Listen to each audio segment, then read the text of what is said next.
As those of you who know me know, that the only way I can make myself nervous before I make a speech is to try and arrive late, in which case I'm nervous about being here on time.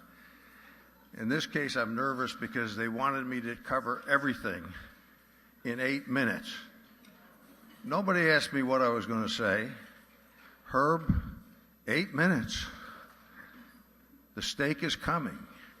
I've never been under that strain.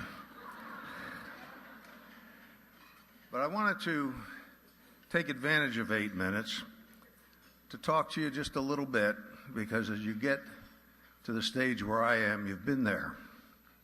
A lot of it has happened, and a lot less things will happen in the future.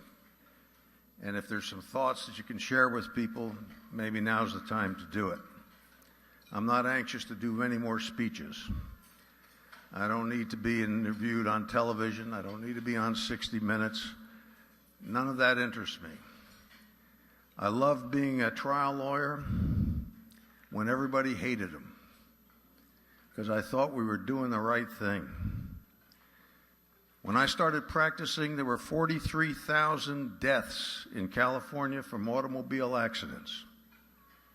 There's 4 times as many cars on the road now as there were then. That means we should now have 190 to 200,000 deaths from automobiles. We don't. We don't. We have the same number as 50 years ago. Why? Because friends of mine, and I guess I can include myself, we decided that there was no reason not to have airbags in cars. But it would take a big judgment to get them to pay attention. It was unconscionable that for a study that showed that $11 per car is what they were going to save, they added up the deaths and the burns and a tragedy of exploding gas tanks in the Pinot, until a friend of mine, Mark Robinson, brought in $125 million. And suddenly they paid attention. Toyota knew that that was the end of the ball game. Regulations would follow. And they moved theirs ahead of the American market to a safe place. The regulations never followed, and they moved it back. Can you believe? Can you believe? George Bush says tort reform. I'm not sure what that means. I studied the Judicial Council statistics. There are 51% fewer tort cases filed today, despite a 50% increase in the population. What do you want to reform? Do you want to take it all away? Do you understand that when these trucks back up on construction sites and they can't see those workers and they're going to cripple them, there's a thing called a little backup bell. I mean, when my friend Al Levy told me he wanted to do that, I says, Al, you're the guy who would put a roll bar on a horse.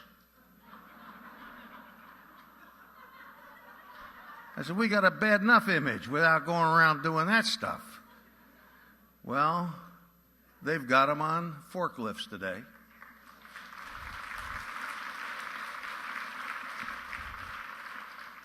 They got collapsible steering wheels. They've got crush panels. They've got a whole panoply of improvements that have stopped death and destruction, and that's a form of charity too. When I used to have to defend what I did for a living at that time, I always had that in mind, but I never made the connection. Who looks out for the public? The powers that be don't. Never have. Who deals with the residue of the disinterest and the destruction that occurs every day? The poisoning of America, the poisoning of our drugs, the failure to test them. And now they want to eliminate the right to even sue for a bad drug. When we did the Lincoln case, I remember cross-examining the head of the Boston Collaborative Drug Study. I said, boy, you tested 250,000 people in a random sample, and you put up only 7 major injuries, reactions.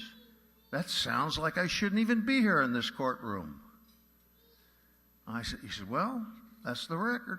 I said, yeah. How many of them were Lincoln, by the way? Well, I'm not quite sure. Yes, you are. I'm from Claremont, for God's sakes. I didn't run any studies. I did major in statistics or some respect. I said, how many? He said, well, 126. How many of them were major as you speak? He said, well, 6. And what do you define as major? Well, death. I got to hand him that one. I said, now I don't criticize your study. I said, but I know that you studied the Ward B in New Zealand. You didn't go to Ward A. But you know what happened in Ward A, don't you? Well, you might as well give up. I read your stuff. 43 people took it. How many of them had a major reaction defined as death? 43. What happens in a courtroom is the same thing that happens when these wonderful nurses with concern and compassion in their heart treat the broken bodies that result from our disinterest and our desire to just plain operate on the buck. And then somewhere along the line, I have friends that have done stuff. Bill Chernoff is a young lawyer in my office. He's now a damn old lawyer in his old office. And he's still just as good as he ever was. And at one time, we had 5 of the biggest bad faith insurance cases in the United States. And then a younger man in his office who'll be honored tonight got more money in one verdict than we did in all 5 of ours. None of us got to keep any of them, by the way. I always take them away. You never read about that. But they pay attention. They notice. And they change. Why do they change? Money makes them change. That's why they want to make everything arbitration. That's why they want to say you signed an arbitration agreement when you can't even read the damn 25 pages and it's hidden somewhere. That's why they want to take away the tort system, even though in the federal courts the verdicts have gone down on torts 80%. 80%. And every time I see that guy from Texas say, what we need is tort reform, I'm wondering who in the hell he's got left. Is there an Indian left after Wounded Knee that they didn't get?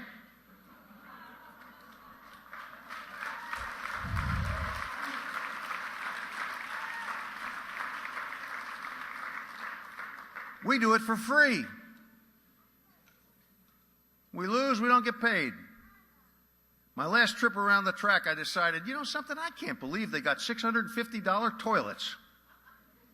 And we're paying for them. So I set my office to researching it. And by God, there's a statute, Abraham Lincoln's Day, called the Whistleblower Act. And how much had we recovered in 160 years?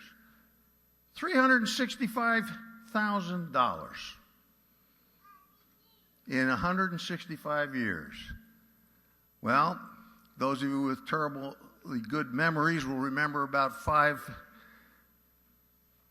60-minute cases we put on television about our cases that showed they defrauded you on everything there was to defraud you on, from the B-2 bomber to the MX missile, which is just as able to hit Chicago as it is Leningrad, assuming either one is a good place to land.